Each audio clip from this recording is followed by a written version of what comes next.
also melatonin. Melatonin is called your fix and rejuvenate nighttime hormone. That in those hours, that's when healing accelerates. Brain, our whole body experiences rest, rejuvenation, renewal.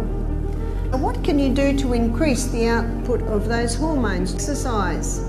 Exercise every day. What else can help is laughter. No wonder the proverb says, a merry heart doeth good like a medicine, but a broken spirit dries up the bones.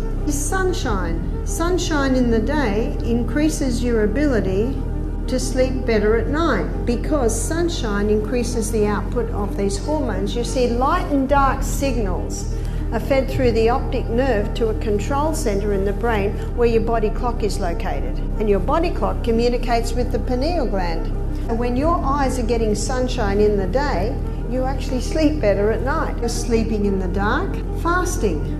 When you go to bed with an empty tummy, your intestines produce tryptophan. And tryptophan is a key amino acid used in the production of melatonin and serotonin.